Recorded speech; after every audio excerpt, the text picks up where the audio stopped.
I'm the one, could you be the one?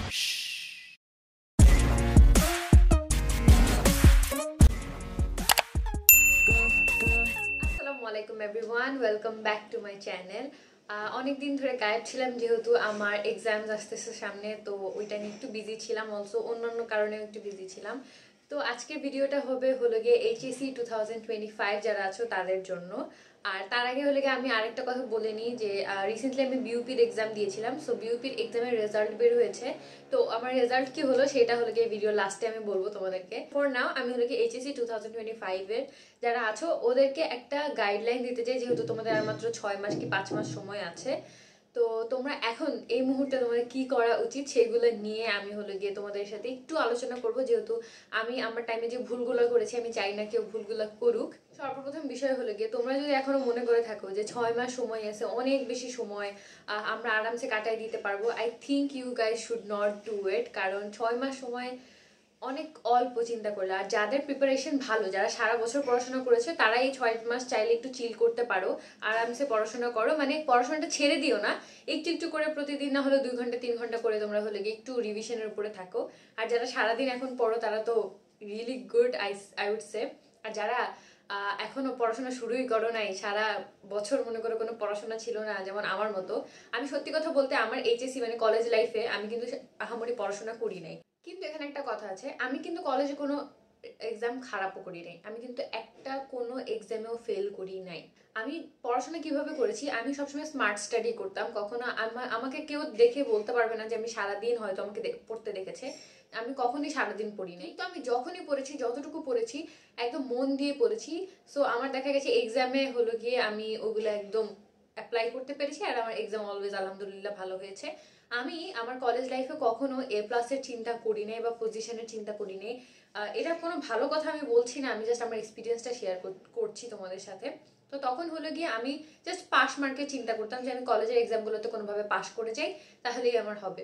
So এইভাবে আমি গিয়ে আমার এভলিউশন টেস্ট বলো, এছাড়া আমার হাফ ইয়ারলি, ইয়ারলি, তারপর এরকম অনেক মডেল টেস্ট, সিটি, এরকম অনেক এক্সাম আছে যেগুলোতে সবগুলোতেই আমি আলহামদুলিল্লাহ পাস করে গিয়েছি।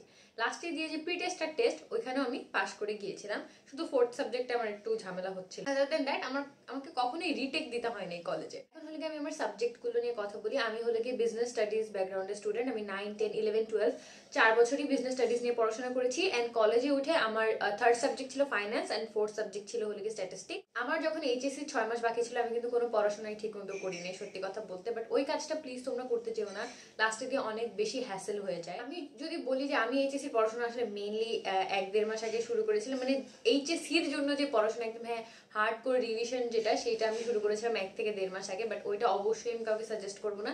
তোমরা এখন থেকে অল্প অল্প করে বিল্ড আপ করতে থাকো, তাহলে তোমার কাছে ওভারলোড মনে হবে না। কারণ আমার কাছে লাস্টের দিকে কিন্তু আমার অনেক বেশি ওভারলোড ফিল হচ্ছিল, যেটা শরীরের জন্য অনেক বেশি খারাপ, অলসো তোমার মেন্টাল হেলথের জন্য খারাপ। আর তোমার আপকামিং এক্সাম থাকলে, আমাদের বোর্ড এক্সাম এমনি আমাদের অনেক বড় প্রেশার। যদিও আই বিলিভ তোমরা এসএসসি দিয়ে এসেছো, সো এসএসসির তুলনায় এসএসসিটা আরেকটু ক্রিটিক্যাল। বাট তোমরা কোনো বোর্ড এক্সাম নিয়ে খুব বেশি টেনশন নিও না যে আল্লাহ বোর্ড এক্সাম আমার কি হবে।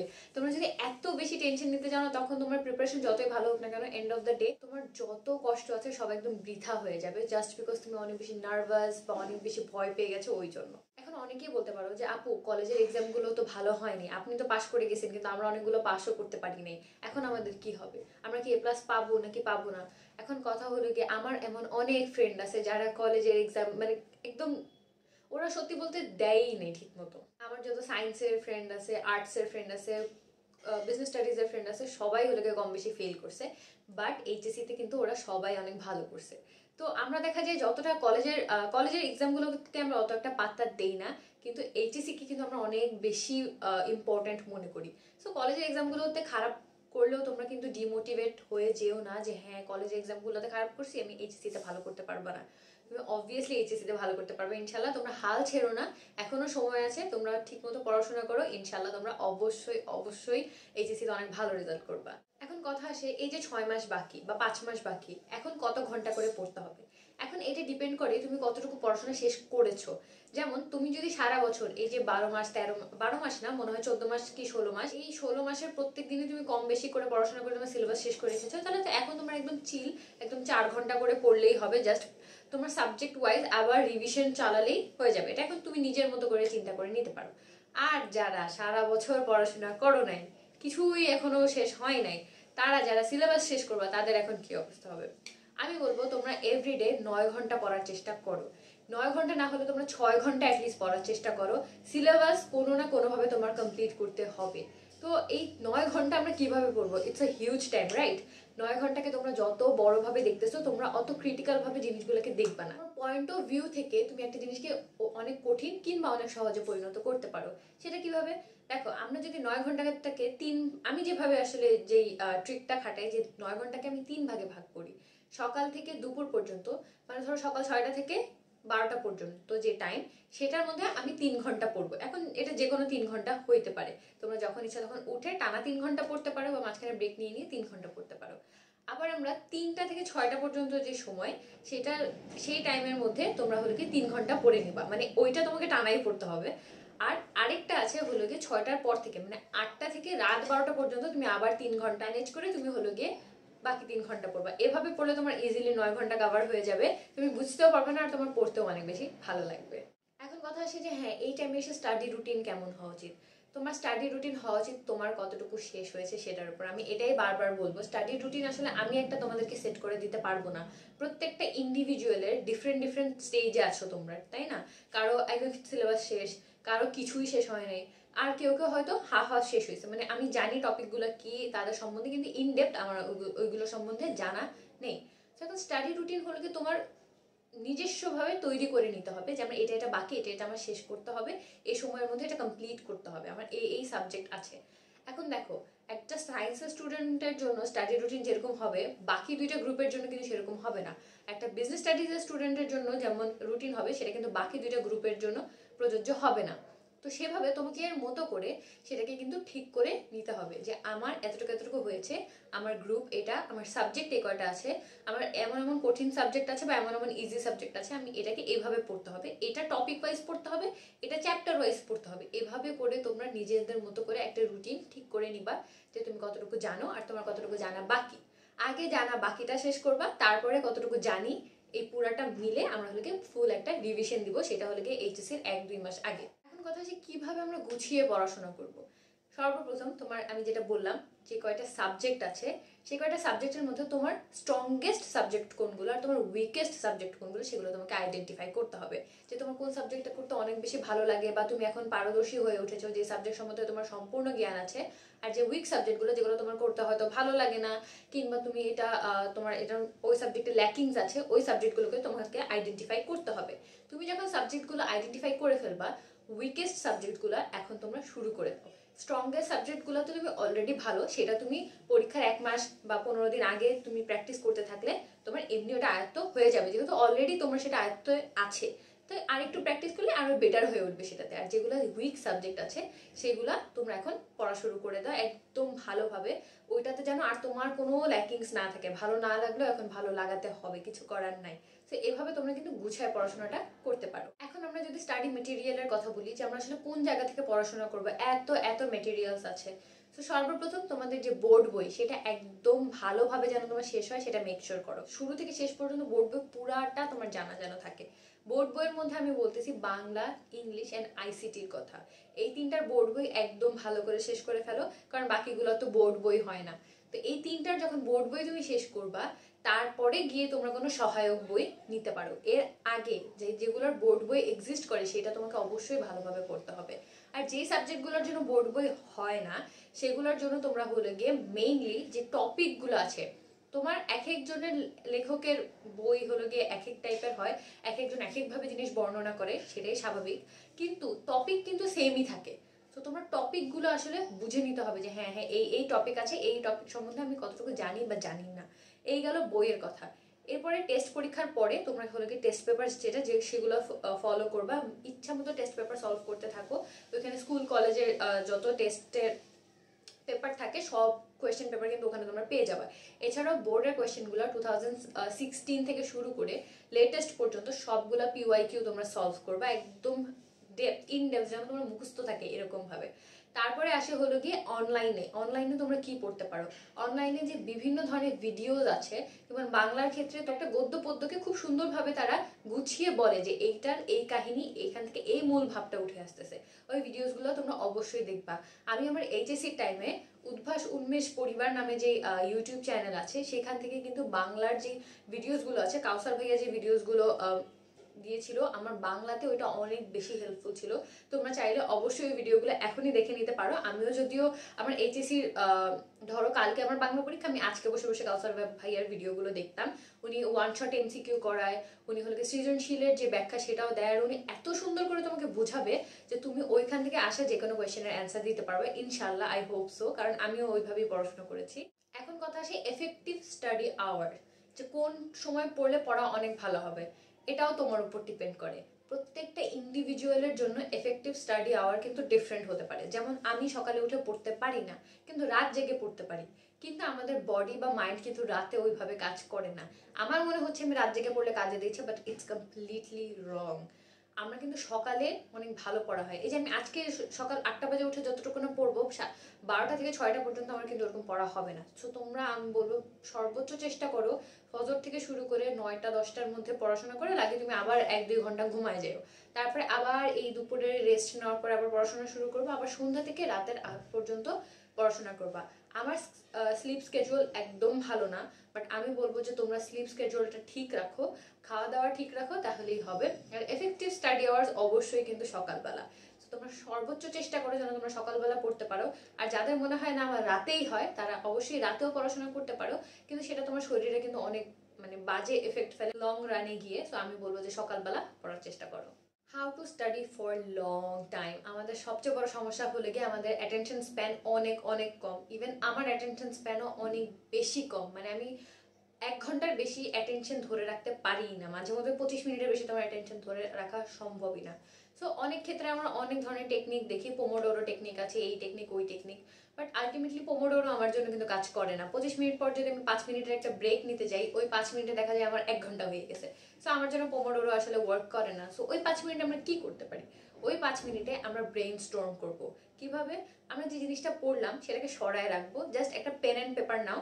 তোমার যতটুকু মনে হচ্ছে যে হ্যাঁ এখন আর আমার অ্যাটেনশন ওয়ার্ক করতেছে না, ওই জিনিসটাতে আমি অ্যাটেনশন ধরে রাখতে পারতেছি না, তুমি ওইটাকে সরায় ফেলো, ইনস্ট্যান্টলি সরায় ফেলো। তোমার মাইন্ড টায়ার্ড হওয়ার আগেই তুমি সরায় ফেলো, and do something other than watching your phone. তোমার ফোনটাকে টাচ না করে কোনো একটা স্ক্রিবল করতে পারো, তুমি তোমার থটস লিখতে পারো। কারণ আমার একটা প্রবলেম হলো কি, আমার অ্যাটেনশনটা তখনই চলে যায় যখন আমি অন্য কোনো বিষয় নিয়ে চিন্তা করা শুরু করি।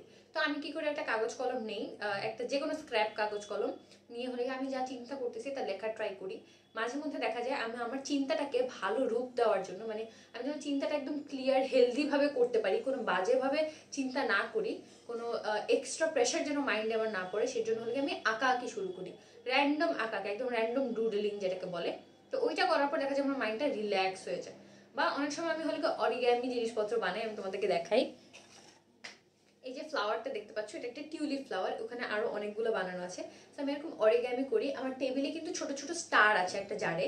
সো এরকম অরিগ্যামি করলে আমি দেখেছি মাইন্ড অনেক বেশি রিল্যাক্স হয়ে যায়। সো পেপার অ্যান্ড পেন এই জিনিসটা আমাকে অনেক বেশি রিল্যাক্স করে। তো সেক্ষেত্রে হলে কি আমি এরকম জিনিস করার চেষ্টা করি, সেটা 5 থেকে 10 মিনিট হলেও কোনো সমস্যা নেই, যেহেতু আমার মাইন্ড কোনো স্ক্রিনের দিকে যাচ্ছে না, দ্যাটস ওয়াই। তাহলে মোরাল অফ দ্য স্টোরি হলো গিয়ে, যখনই তোমার অ্যাটেনশন স্প্যান তোমার মনে হচ্ছে যে হ্যাঁ এখন আর আমি অ্যাটেনশন ধরে রাখতে পারতেছি না, তখনই তুমি জিনিসটাকে, মানে তোমার পড়াশোনাটাকে সরাই ফেলো, কিন্তু তুমি টেবিল থেকে উঠো না।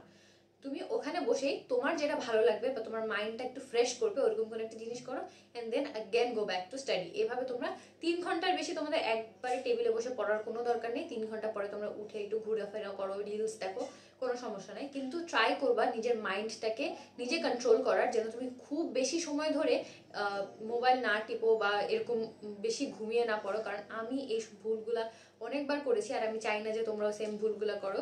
তোমরা যদি এখন থেকে এই জিনিসগুলো গ্রো করো, তাহলে তোমাদের অ্যাডমিশন ফেজে গিয়ে কিন্তু এগুলো অনেক বেশি কাজে লাগবে। এখন আমরা যদি বলি স্টাডি স্ট্র্যাটেজি নিয়ে কথা বলি, যে আসলে এই যে এত কিছু বললাম, কতক্ষণ পড়বো, কিভাবে পড়বো, কোত্থেকে পড়বো, বাট এখন এই স্টাডি স্ট্র্যাটেজিগুলো কি ফলো করতে হবে। দেখো, যে স্ট্র্যাটেজি সবচেয়ে ইজিয়েস্ট স্ট্র্যাটেজি বোর্ড এক্সামের ক্ষেত্রে, সেটা হলো গিয়ে প্রিভিয়াস ইয়ার কোয়েশ্চেন, PYQ। তোমরা একটা সাবজেক্টের, একটা চ্যাপ্টারের কি কি টপিক খুব বেশি ইম্পর্টেন্ট সেটা কিন্তু তোমাদেরকে বের করতে হবে প্রিভিয়াস ইয়ার কোয়েশ্চেন অ্যানালাইজ করে। এখন অনেক ভিডিওস আছে যেখানে তোমাকে নিজেরা তারা অ্যানালাইজ করে বের করে দিয়ে দেয় মুখের সামনে, বাট আমি বলবো সেইটা থেকে তোমার নিজে খুঁজে বের করা অনেক বেশি এফেক্টিভ হবে তোমার জন্য। তুমি একটা চ্যাপ্টার পড়বা, এগুলো সবগুলো টপিক পড়বা, তোমার যেগুলো ইম্পর্টেন্ট মনে হয় সেগুলো তুমি খুঁজে বের করবে যে হ্যাঁ আমার এটা ইম্পর্টেন্ট মনে হচ্ছে। তারপর তুমি যাবো প্রিভিয়াস ইয়ার কোয়েশ্চেন অ্যানালাইসে, প্রিভিয়াস ইয়ারে কি কি কোয়েশ্চেন আছে 2015, 14 থেকে শুরু করে এখন পর্যন্ত 24 পর্যন্ত যতগুলো কোয়েশ্চেন আসছে সেগুলো তুমি দেখবা, পড়বা। তারপর তুমি এমনি ধরতে পারবা আচ্ছা এই যে এই টপিকগুলো ইম্পর্টেন্ট। সো ওই টপিকগুলো যেগুলো ইম্পর্টেন্ট ওগুলো একদম ভালোভাবে সম্যক ধারণা নিয়ে নাও টপিকগুলো সম্বন্ধে। ওখান থেকে যেন যে কোনো ধরনের কোয়েশ্চেন আসে তুমি যেন অ্যান্সার করতে পারো। যেমন এমসিকিউ তেমন কিন্তু সৃজনশীল। এমসিকিউ আমি বলবো তোমরা যত প্রিভিয়াস ইয়ার কোয়েশ্চেন সলভ করবা তোমার 100% কমন পড়বে। অন্যগুলা বাদ দাও, তুমি জাস্ট হলে কি প্রিভিয়াস ইয়ার কোয়েশ্চেন একদম ঝালাপালা করে পড়ে ফেলো। আর এছাড়াও তো তোমরা টেস্ট পেপার সলভ করলে এমনিই তোমার সব কমন পড়ে যাবে ইনশাল্লাহ। কারণ বোর্ড এক্সামগুলোতে আসলে প্রিভিয়াস ইয়ার কোয়েশ্চেনের বাহিরে তেমন আহামরি কিছু আসে না, দুই একটা হয়তো নতুন কোয়েশ্চেন আসে, সেটা তোমরা ওই যে থোড়ালি যে পড়বা তখন এমনি ধরতে পারবা। এখন আসে হলে আমার এইচএসসির স্টোরি যে, তো আমার এইচএসসি স্টোরি খুবই বেসিক। আমি পড়াশোনা শুরু করছিলাম আসলে 1 থেকে 1.5 মাস আগে। এর আগেও আমার সব সাবজেক্টের সব টপিক সম্বন্ধে ধারণা ছিল, কিন্তু আমি হলে 1-1.5 মাস আগে খুবই সিরিয়াস হয়ে যাই, একদম সারা দিন পড়াশোনা শুরু করে দিই। তো যখন সারাদিন পড়াশোনা করতাম তখন দেখতাম যে আল্লাহ আমার অনেক সিলেবাস বাকি, অনেক সিলেবাস বাকি। বাট পরে দেখলাম যে না, আসলে আমি যতটা চিন্তা করতেছি অতটুকু বাকি না, কারণ আমি এতগুলো এক্সাম দিয়ে আসছি, আমি অল্প হলেও কিছু সব টপিক সম্বন্ধে আমার ধারণা ঠিকই আছে। পরে আমি হলো গিয়ে এইচএসসি দেওয়া শুরু করলাম। তোমরা আমার এইচএসসির ব্লগগুলো চাইলে দেখতে পারো, আমার কয়েকটা ব্লগ আছে। মানে যখন এইচএসসি বন্ধ হয়ে গেল তার আগ পর্যন্ত আমি ব্লগিং করার চেষ্টা করেছি। আমি চেয়েছিলাম যে পুরোটাই আমি হলো গিয়ে ব্লগিং করবো, বাট পসিবল হয় নাই। তো আমি যেভাবে পড়াশোনা করতাম সেটা হলো গিয়ে আগের আমার পুরো সিলেবাস আমি ওই 1.5 মাসে কমপ্লিট করে ফেলছি। 13টা যে ইয়ে আছে সাবজেক্ট আছে, 13টা সিলেবাসে আমি 1.5 মাসে কমপ্লিট করে ফেলছি। খুবই কষ্ট হয়েছে, খুবই কষ্ট হয়েছে, বাট আমি আলহামদুলিল্লাহ করে ফেলছি। তারপরে হলো কি এইচএসসি দেওয়া শুরু করলাম। এক্সামগুলো আলহামদুলিল্লাহ ভালো যাচ্ছিল, কারণ ইজি কোয়েশ্চেন আসতেছিল। তো তারপর আমি হলো গিয়ে আমার যখন টাফ এক্সামগুলো শুরু করলো তখন থেকেই তো ঝামেলা শুরু হয়ে গেল, বাংলাদেশে আন্দোলন শুরু হয়ে গেল। তো তারপর তো আর এক্সামগুলো হয় নাই। পরে আমাদের রেজাল্ট দিল অ্যান্ড আই গট জিপিএ 5 আলহামদুলিল্লাহ। আমার এসএসসিতেও জিপিএ 5, পিএসসিতেও, জেএসসিতেও। এখন কারেন্টলি আমার অ্যাডমিশন ফেজ চলতেছে, তো আমি এটা নিয়েও তোমাদের সাথে ভিডিও শেয়ার করতেছি, কাজ আমি চাই তোমরা যারা আছো আমার থেকে ছোট তারা যেন একটা মেন্টর পাও বা একটা গাইডলাইন পাও, যে পার্সোনালি তোমাদের অনেক মেন্টরস আছে, আই নো ইউটিউবে অনেক বড় ভাইয়া আপুরা আছে যারা বুয়ের ডিউতে পড়ে। আমি কিন্তু কোনো জায়গায় এখনো চান্স পাইনি, বাট এই যে চান্স না পাওয়া স্টুডেন্টদের যে স্ট্রাগলগুলা, যে তারা কি কি দিয়ে কিভাবে গো থ্রু করে, তারা কিভাবে পড়াশোনা করে, সেটা একটু মোর realistic I think. So that's why হলে আমি চাচ্ছিলাম একটা রিয়েলিস্টিক যে ব্যাপার স্যাপার সেটা যেন আমরা 1-to-1 শেয়ার করি। বিশেষ করে আমার এটা খুব ইচ্ছা ছিল, বাট আই থিঙ্ক তোমাদের অনেকেরই এইগুলো নিয়ে প্রবলেম আছে যে আমি কেন এই টাইমে ভিডিওস করতেছি। লিসেন, আমি কোনো খারাপ ভিডিওস কিন্তু করতেছি না, আমি এডুকেটিভ ভিডিও করতেছি। আর অনেকের অনেক অনেক সমস্যা আছে। আই হোপ আপনাদের যাদের আমার ভিডিওসে অনেক সমস্যা হচ্ছে তারা আমার ভিডিওসগুলো দেখবেন না, ইগনোর করবেন, cause I do not need you guys negativity. আমি রিসেন্টলি যে বিউপিতে এক্সাম দিয়েছি, আপনাদেরকে বলেছি যে লাস্টের দিকে আমি রেজাল্টের কথা বলবো। সো আমার বিউপিতে হয় নাই, আমার ওয়েটিং লিস্টেও হয় নাই, আমার মেইন লিস্টে তো আসেই নাই। সো আমি খুব বেশি যে স্যাড তা না, because it was my first exam and আমি এটা পুরাটাই এক্সপিরিয়েন্সের জন্য দিয়েছিলাম, কারণ বিউপি আমার টার্গেট ছিল না, দ্যাটস ওয়াই। আর এই তো এটাই, আপনারা অনেকেই আমি জানি জিজ্ঞেস করবেন বিউপি তোমার হয়েছে কিনা। আর অনেকে যারা এখন বলবেন যে ভিডিওস করছো বলে তোমার হয়নি, ইউ আর কমপ্লিটলি রং। আমার বিউপির জন্য আমারই কোনো প্রিপারেশনই ছিল না। আমি জাস্ট 1 সপ্তাহ মনে হয় প্রেপ নিয়েছি, যে উইচ ইজ নট ইনাফ। আর আমি বিউপিকে মোটেও ছোট করে দেখতেছি না, জাস্ট সবার গোল একটু ডিফারেন্ট থাকে। আর এক্সপিরিয়েন্সের জন্য আমি একটা অ্যাডমিশন টেস্ট দিতে চাচ্ছিলাম, যার জন্য আমি বিউপি চুজ করেছি, কারণ বিউপি সবার আগে ছিল। আর বিউপির রেজাল্ট দিয়েছে আজকে, আর আমার বিউপিতে হয় নাই। আই হোপ আমার ইনশাল্লাহ কোনো ভালো কিছু আমার ভাগ্যে আছে যার জন্য আমার বিউপিতে হয় নাই। আর আই হোপ যে আপনারা এই জিনিসগুলোকে পজিটিভলি দেখা শুরু করবেন, কারণ নেগেটিভিটি ছড়ায় আসলে আলটিমেটলি কিছুই হবে না। আর যারা বলেন যে এইসব কম্পিটিটিভ এক্সামের আগে কেন আমরা ভিডিওস করতেছি এই সেই, আপনারা হয়তো এই স্টাডি ইউটিউব যে বিষয়টা এটা সম্বন্ধে একটু কম ধারণা আছে, কারণ যারা এমবিবিএস এর স্টুডেন্ট, যারা ইন্ডিয়াতে আইআইটি দিচ্ছে, নিট দিচ্ছে, জেইই দিচ্ছে, তারা সবাই কিন্তু ভিডিওস বানায়। It's nothing wrong. আপনার দিন থেকে 1-2 ঘন্টা আপনি সময় বের করতেই পারেন আপনার শখের জন্য। একটা মানুষ 24 ঘন্টা তার পড়াশোনা করতে পারে না, right? So yeah, I hope this video was helpful for you guys. Best of luck for HSC 2025. ইনশাআল্লাহ আমি তোমাদের জন্য আরো এরকম ভিডিওস বানানোর চেষ্টা করব যে তোমরা আসলে কোন সাবজেক্ট কিভাবে পড়তে পারো বা কোন টপিকগুলো important or something like that আমার পার্সোনাল এক্সপিরিয়েন্স থেকে আর কি। আর আমি যেহেতু বিজনেস স্টাডিজের স্টুডেন্ট, তোমাদের যদি বিজনেস স্টাডিজের গ্রুপ নিয়ে কোনো কোয়েশ্চেন্স থাকে, কোয়েরিজ থাকে, তোমরা আমাকে কিন্তু জিজ্ঞেস করতে পারো। আল্লাহ হাফেজ।